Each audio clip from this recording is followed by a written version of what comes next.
al menos las primarias, en tres aspectos. Uno relacionado con trastornos en la maduración de los linfocitos,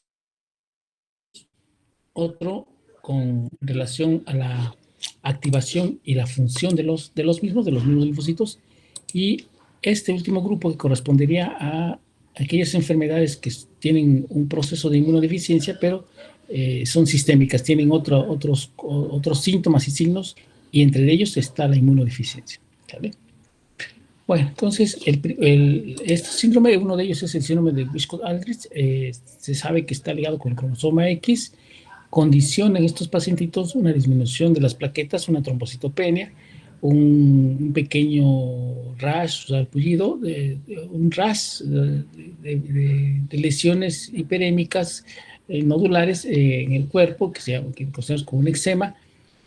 Y este pacientito, como tiene una disminución en la capacidad inmunitaria, pues está expuesto a infecciones recurrentes que se presenten con frecuencia y que en alguna de ellas, en alguna de estas ocasiones, pudiera complicarse o agravarse el proceso, condicionando una muerte temprana en el paciente. ¿Vale? Y lo que se ha visto en esta enfermedad es que se va dando una pérdida progresiva de linfocitos T, primero en sangre periférica y después en los órganos donde están depositados. En el ganglio linfático desaparece, disminuye, se disminuye lo que es la zona paracortical del ganglio linfático, y hay una disminución de la población de linfocitos T. En el vaso también sería en la zona del corpúsculo de Malpighi. Si fuera en el timo también disminuye tamaño. En un principio puede estar normal, pero con los van pasando los años, va disminuyendo su tamaño. Entonces, lo que estamos viendo aquí es que es un problema importante sobre los linfocitos T.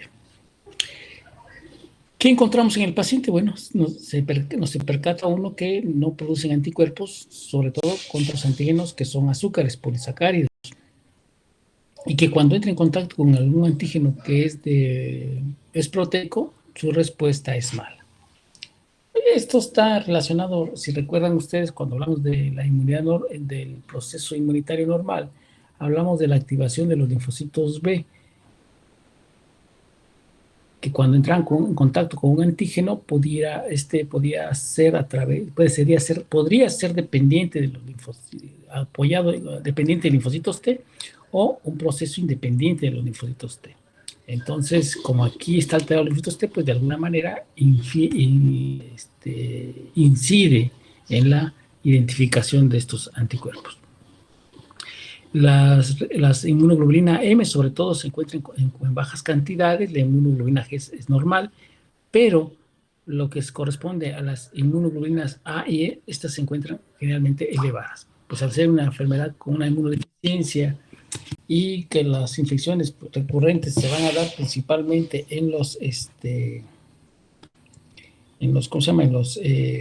van a entrar, las vías de entrada van a ser las mucosas, pues tenemos que fortalecerlo a través de la secreción de importantes cantidades de inmunoglobulina A.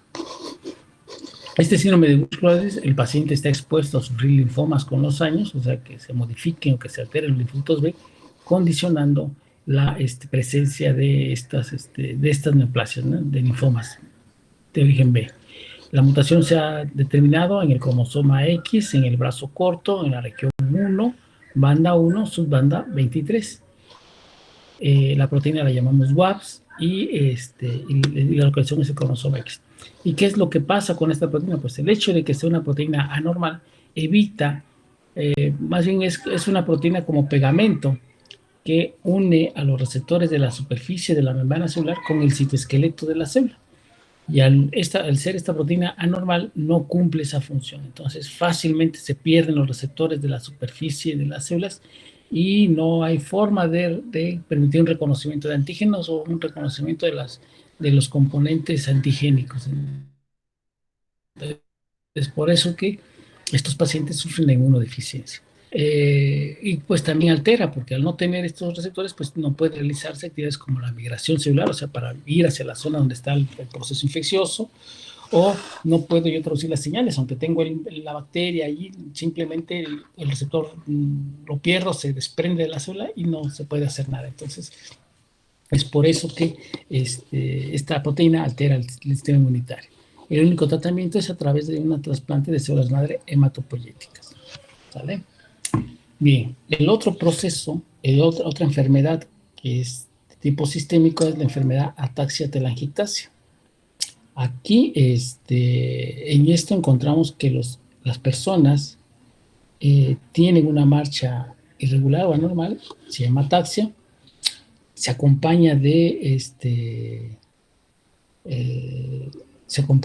lesiones o alteraciones vasculares, formación de vasos anormales, entonces a nivel de piel o a nivel de los órganos. Se acompaña de deficiencias neurológicas, de lesiones neurológicas y además genera un aumento en la incidencia de padecer tumores como vaya avanzando su edad. Mientras más grande sea esta persona, mayor riesgo de hacer una neoplasia maligna, debido a que esta proteína que encontramos en el ataxia telangiectasia interviene sobre todo en la replicación celular, y ya lo veremos más adelante.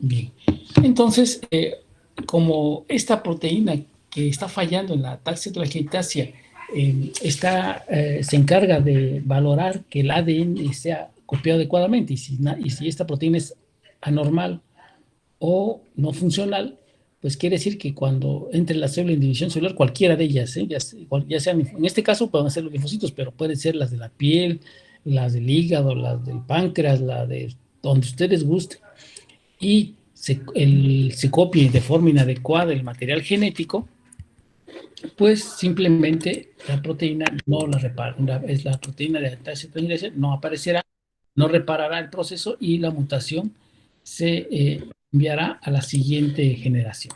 ¿Sale?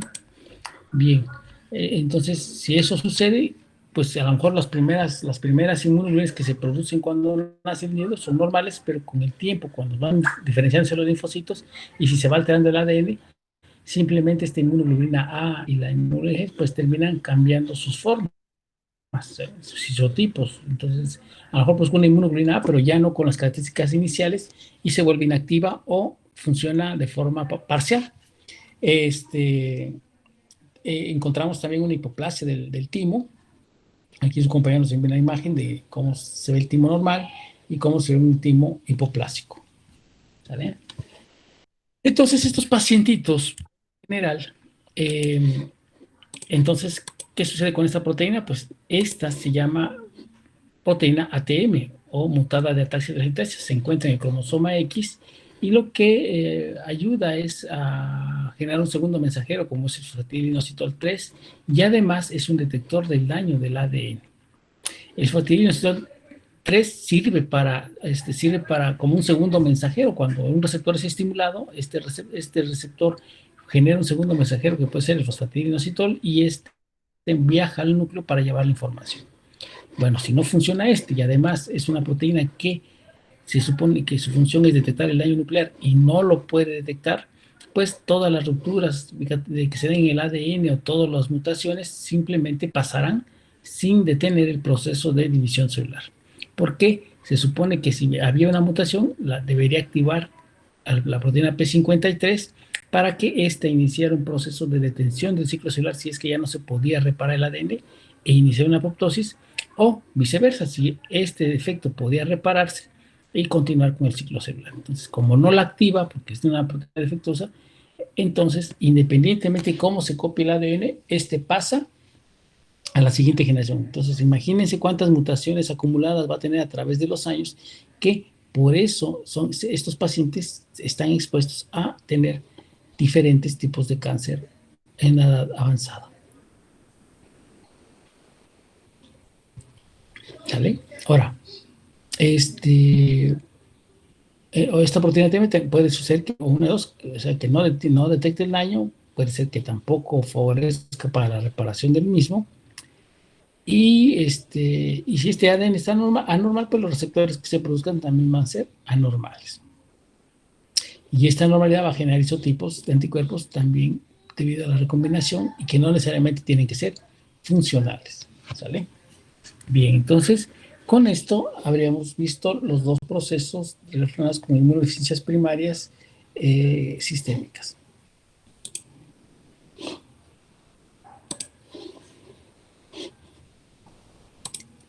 Entonces, la siguiente parte que vamos a platicar va a ser en relación a las síndromes de inmunodeficiencia secundarias. La inmunodeficiencia secundaria está principalmente relacionada con procesos de desnutrición, infecciones ya sea virales principalmente, que son las que nos pueden provocar una enfermedad inmunitaria, perdón, una inmunodeficiencia, el cáncer, los tratamientos del cáncer, las radios y las quimioterapias pueden provocarme inmunodeficiencias, lesiones a nivel renal pueden llevarnos también a inmunodeficiencias, enfermedades como la diabetes o patologías como la sarcoidosis nos pueden condicionar inmunodeficiencias. También los trasplantes renales, los trasplantes pueden condicionarnos inmunodeficiencias debido al tratamiento inmunosupresor al que se expone el paciente. Entonces hay varias causas que pueden condicionarnos inmunodeficiencias de tipo adquirida. Nos vamos a enfocar sobre todo en el síndrome de inmunodeficiencia adquirida o SIDA, que está condicionado por un virus. Hasta los años 80, esta enfermedad no se conocía. A partir de esa década fue que surgió este síndrome donde empezaron a llegar pacientes con un grado de inmunodeficiencia severo y que se estaban muriendo por enfermedades que aparentemente eran comensales en nosotros y resulta que estas estaban provocando enfermedad. Y otra causa que le llama la atención es que se estaba presentando en un grupo de homosexuales. Con el tiempo y los estudios pertinentes, pues lo que vimos es que era una enfermedad que podía afectar a hombres y mujeres y que se caracterizaba por generar un proceso de inmunodeficiencia. Claro, lo que estábamos viendo en ese momento ya eran las etapas finales. Posteriormente nos damos cuenta que la infección pudo haberse llevado a cabo 5 o más años anteriores y que la inmunodeficiencia más o menos evolucionaba entre 5 y 7 años para llevarnos esos grados de infecciones oportunistas. ¿Sabe? Actualmente estas enfermedades en el grupo de los de 25 a 44 años en los hombres es la segunda causa de muerte y en las mujeres es la tercera causa. ¿Sabe? ¿Quiénes son los grupos de riesgo más alto en la sociedad o en nuestra sociedad? Pues corresponden sobre todo primero al grupo de hombres que son homosexuales o bisexuales. Debido a los hábitos sexuales que se tienen, pues sus relaciones son un poco más traumáticas y eso genera que se expongan superficies a, a las secreciones y a los productos hemáticos con la superficie con las superficies, entonces los tienen una mayor propensión a enfermarse. Pero la mera verdad que actualmente ya no es tanto, ¿no? Porque también el grupo de heterosexuales es un grupo que ha ido incrementando y que cada vez son más las personas que se infectan siendo heterosexuales. Entonces, es más una cuestión de educación que de grupo sexual. El otro grupo son aquellas personas que tienen que son consumidores de drogas intravenosas, debido a que viven en la pobreza, en el abandono, no cuentan con los recursos para estar constantemente cambiando de jeringas para aplicarse las drogas y las terminan compartiendo o utilizarlas en un hacinamiento y el contacto de una aguja contaminada con una persona sana, pues el riesgo es de que también se contamine con el virus. Un grupo o también de alto riesgo son los pacientes que están expuestos a la transfusión frecuente de hemoderivados. Entonces, pacientes que tienen alguna enfermedad hematológica, como puede ser la hemofilia, en cualquiera de sus tipos, son individuos que están expuestos a infectarse por virus de inmunodeficiencia. También aquellas personas que están en hemodiálisis, esos también tienen un riesgo, ¿no? O sea, bajo, pero lo tienen porque recuerden pues que la sangre tiene que pasar por toda la máquina y hay que, para evitar o minimizar el riesgo, sobre todo, porque no para evitarlo, sino para minimizar el riesgo, se necesita limpiarlas constantemente esas máquinas. Y la otra son la infección en los niños. Esto principalmente se ve que la vía de transmisión es a través de la madre al hijo, ¿no? Ya veremos cuáles son ¿cómo se llama? Los mecanismos de contaminación, de contagio. Entonces, las vías de transmisión puede ser la sexual, la parenteral y la de madre a niño. Entonces, la transmisión por vía sexual, digamos que es la principal o una de las más frecuentes, se da en un porcentaje importante, 2/3 de todos los contagios. Y, permítame lento. ¿Cuándo llegamos ahí en la...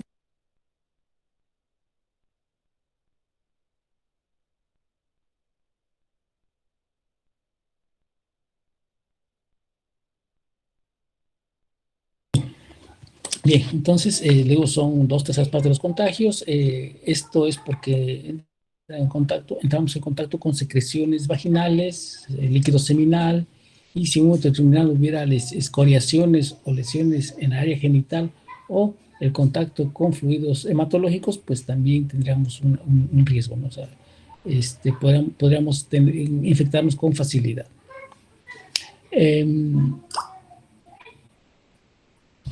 Y estas enfermedades todavía el riesgo de transmisión se incrementa si previamente tienen lesiones en áreas genitales, ya sea por sífilis, por el chancro blando o por herpes virus. ¿Sí? Si tienen herpes y tienen relaciones sexuales y el paciente está contagiado, pues esas lesiones denudadas, ulceradas que tiene el individuo, pueden ser un foco de entrada o un foco de transmisión, dependiendo en qué condición se encuentre, ya sea contaminado o no contaminado. Entonces, esos son riesgos a los que se exponen estos pacientes, ¿saben? En las mujeres, el hecho de tener con frecuencia infecciones cervicovaginales, pues esto erosiona o lastima las paredes vaginales, el mismo cervix, y por lo tanto hay zonas que están denudadas limpias que permiten la entrada del proceso infeccioso, ¿sabe?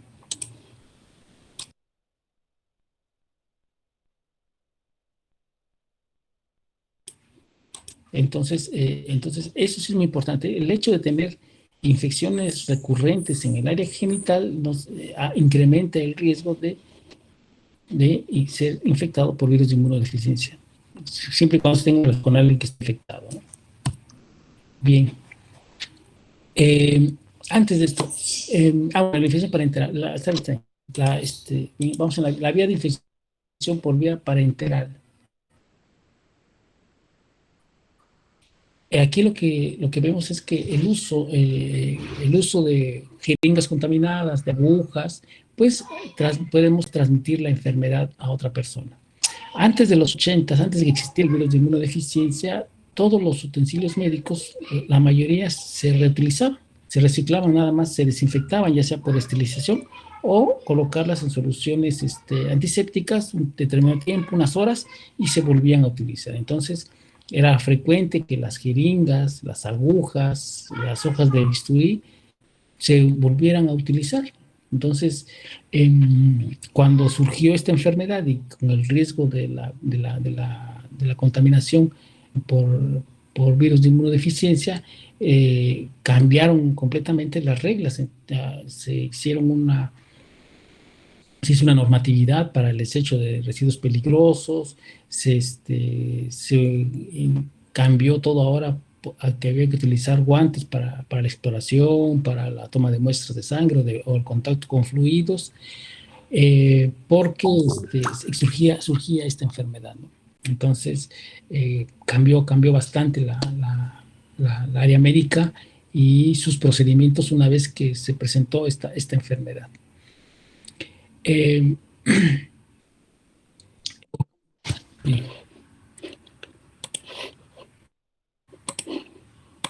bueno, ahora, eh, entonces, ahora se tiene mucho cuidado, hay que tener vigilancia, sobre todo cuando uno está extrayendo sangre, no funcionarse. Sobre todo la área médica está muy expuesta a tener accidentes de trabajo, sobre todo por el manejo de punzocortantes, ya sea ¿cómo se llama? De hojas de bisturí, de agujas. A veces puede uno picarse de forma accidental o cortarse en forma accidental. Y es necesario entonces aplicar las medidas, los protocolos para evitar el contagio. Aquí sí, alguna vez ustedes ya en la práctica médica surge que se tuviera una lesión, una cortadura o un pinchazo, lo importante aquí es no detener el sangrado. Al contrario, permitan que fluya el sangrado, lávense con abundante agua, jabón, tállense la herida, porque de esta manera estaríamos por arrastre mecánico, si había algún virus, podríamos de alguna manera expulsarlo y que no entre hacia nuestro cuerpo. Y avisar a nuestros superiores para que se inicien los protocolos de seguimiento, ¿sale? Es muy, muy importante que lo hagan, que no lo tiren hasta corroto, porque pues está de juego su vida, ¿no? Bueno, la otra vía de transmisión es de madre a hijo, y esto puede ser por tres mecanismos. Uno, durante el embarazo, que puede ser una diseminación transplacentaria. Otra durante el trabajo de parto, y la otra que es durante el proceso de la lactancia. En los primeros años, cuando se llevó a cabo, pues, empezó esta enfermedad. Permítanme un momentito.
Bien.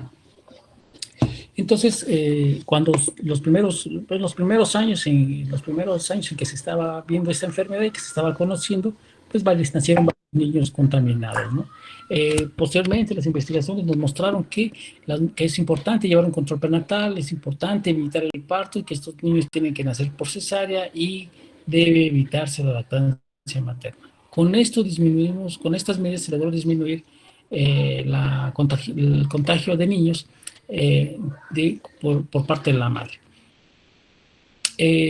Desafortunadamente seguimos teniendo problemas de niños contagiados con virus de inmunodeficiencia humana, porque la madre no desconoce que tenga la enfermedad, y entonces se permite el parto o se permite la lactancia, o no se verifica que esta paciente no sea seropositiva. Y bueno, en los embarazos, sobre todo en este tiempo de la gestación, cuando se lleva un control de esas pacientes, es conveniente evitar que tenga procesos infecciosos recurrentes cérvico-vaginales, porque esto puede convertirse después en una infección de las membranas placentarias, una corioamnionitis, que ese proceso inflamatorio, cuando el paciente es seropositivo, hace que la enfermedad avance más rápido, que se contamine, que el virus se desarrolle con mayor rapidez y contamine mayor cantidad de células inmunitarias. Entonces, además de que genera rupturas o escoriaciones de la superficie, ya sea de las placentas, de las membranas, y esto pudiera servir como un mecanismo para entrar hacia el torrente circulatorio del producto y por lo tanto contaminarlo, ¿no? En el trabajo de parto, pues el hecho de que se tiene que a veces hacer una episiotomía o es traumática la expulsión del producto, el niño pudiera permítanme, ¿no?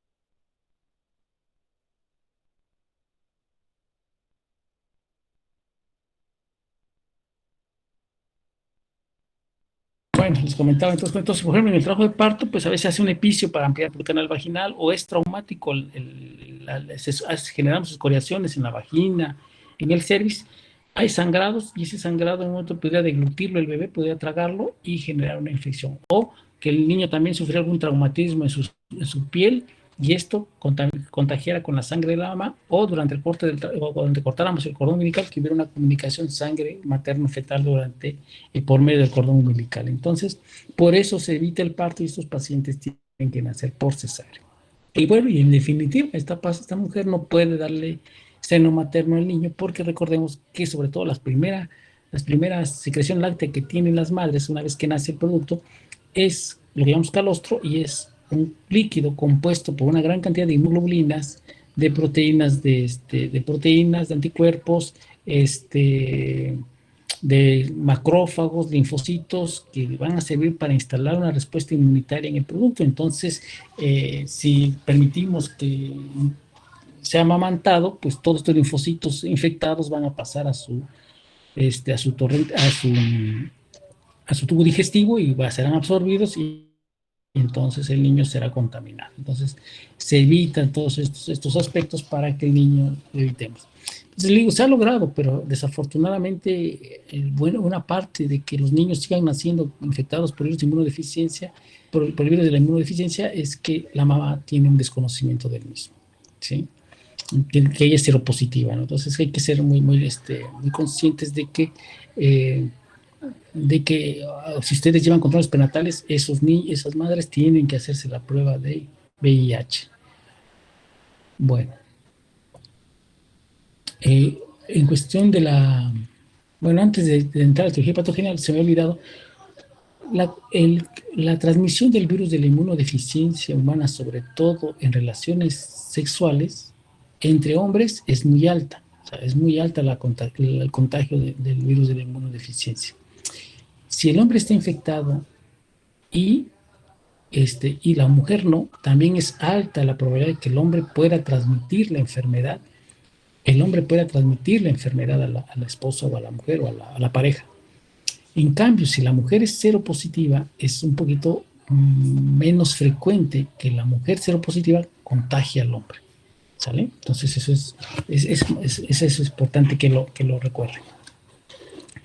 Bien, entonces en la etiología y en la patogenia de la enfermedad sabemos que este es un virus de inmunodeficiencia, se llama virus de inmunodeficiencia humana, pertenece a virus ARN, es un retrovirus, familia de lentivirus. Aquí pertenecen a varios virus que generan inmunodeficiencias en otros animales, en los leones, en las ovejas, en varios. Entonces es un grupo importante de virus que generan inmunodeficiencias en otras especies.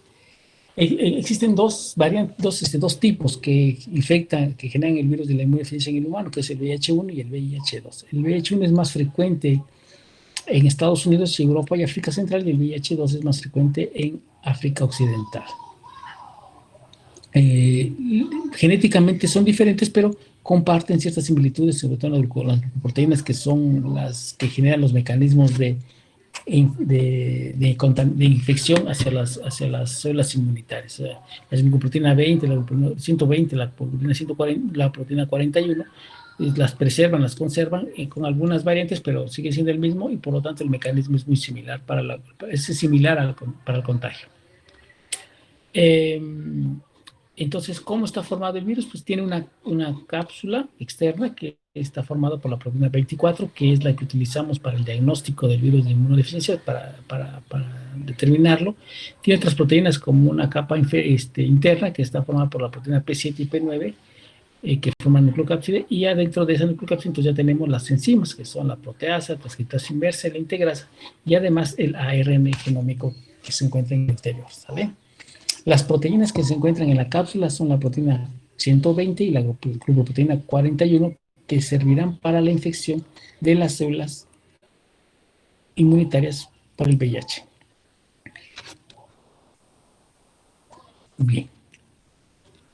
Cuando se lleva a cabo el proceso de infección, los tipos de virus que va a predominar en la etapa inicial se les llama que son hemetrópicos. Hemetrópicos, ya sea VH1, virus de inmunodeficiencia, VLH1 y el VH2, el VIH1 y el VIH2. ¿Por qué se les llama hemetrópicos? Porque estos en general tienden a que las primeras células que va a infectar van a ser macrófagos y células dendríticas, o las células presentadoras de antígeno. Y cuando ya la infección ya tiene un tiempo, ya tiene un mayor tiempo, ya se vuelve una infección crónica, se convierten en virus tetrópicos, que se encargan de infectar a los linfocitos T. ¿Sabe? Bueno, entonces, ¿cómo es que se lleva a cabo la infección? Bueno, tenemos al virus, en su superficie tiene la glucoproteína 20, y esta glucoproteína 20 tiene una afinidad para unirse a la membrana de los linfocitos T o de los macrófagos o de algunas células dendríticas que comparten una proteína que se llama linfocitos TCD4. Linfocitos TCD4, que tienen la proteína CD4. Entonces, los linfocitos TCD4, los macrófagos, las células dendríticas tienen esta proteína. ¿Sale? Y por lo tanto, la glucoproteína 20 tiene afinidad para unirse a esta proteína CD4.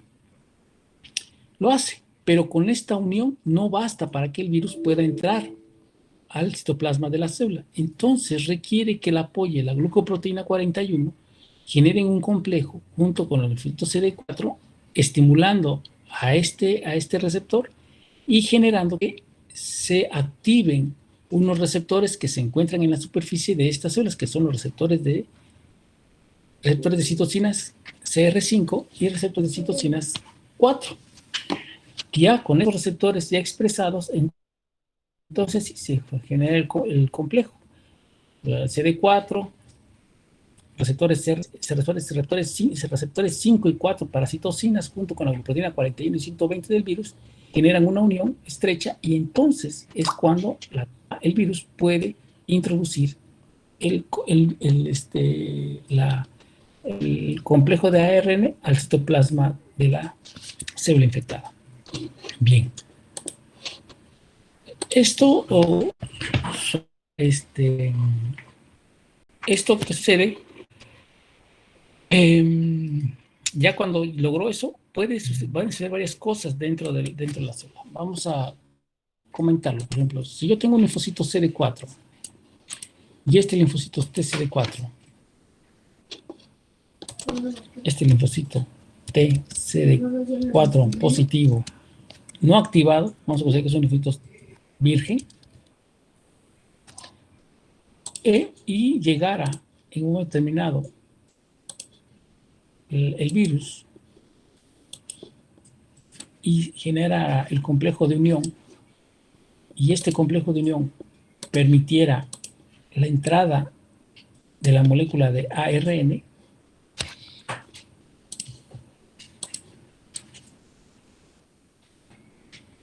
si está en un linfocito C de virgen, esta molécula de ARN, cuando quiera replicarse, cuando quiera generar muchas copias de sí misma para permitir el contagio de nuevas células inmunitarias, no lo podrá hacer porque en estos linfocitos TCD existe una proteína que se llama ApoBec3G, que su función es principalmente actuar sobre el virus y mutarlo, hacerlo que no se copie de forma idéntica al original. Y esto lo logra agregándole bases de uracilo.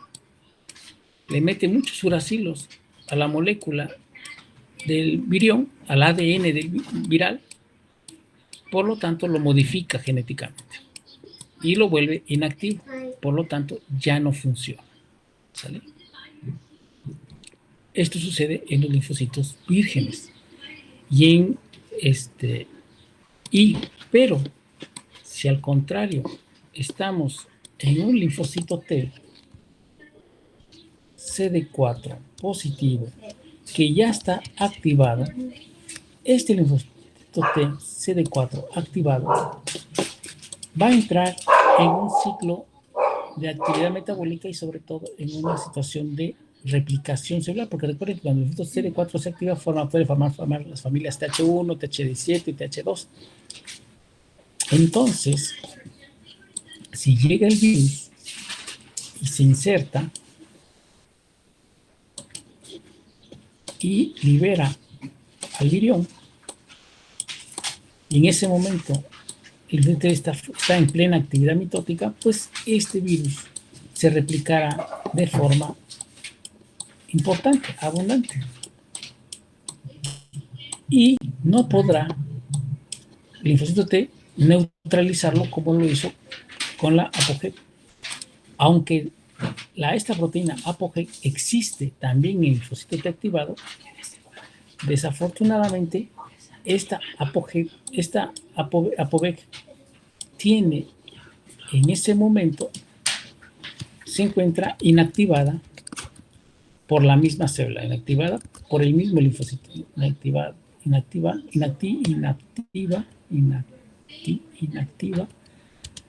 por el linfocito T, lo inactivó, ¿sí? O el mismo virus produce el mismo virus de inmunodeficiencia produce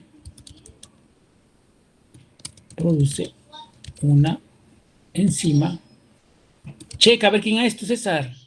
Pero es una enzima que la neutraliza.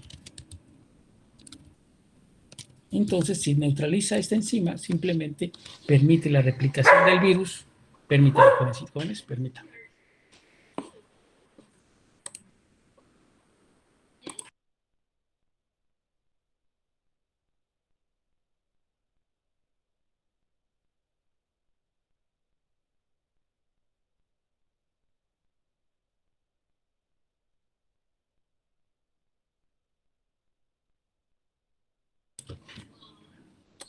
Entonces, con esto generamos que no con ya sea que el virus o la misma al neutralizar a esta ApoBec, permitimos la replicación del virus.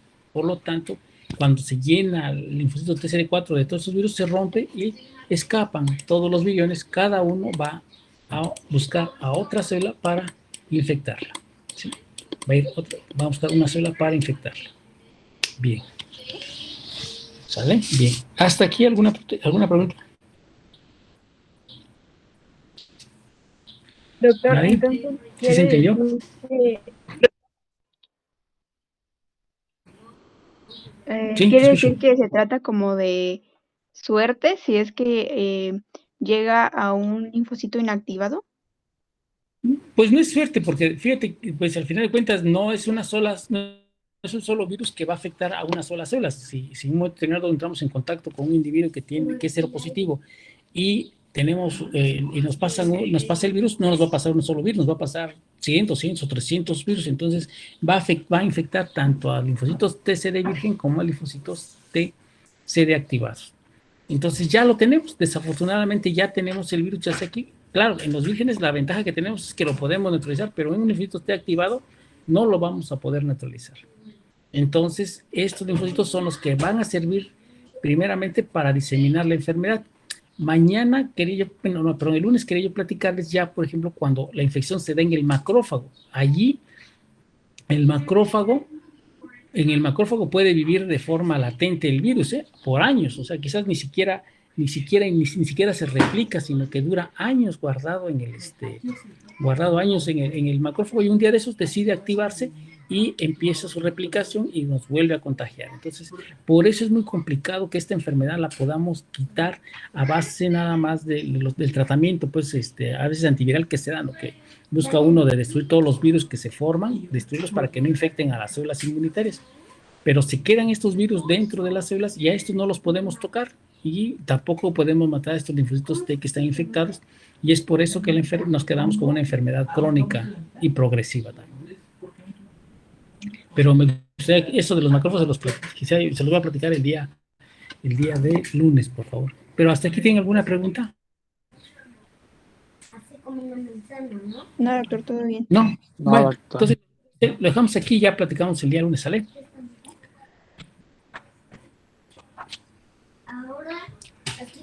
Bien. Doctor, muchas gracias.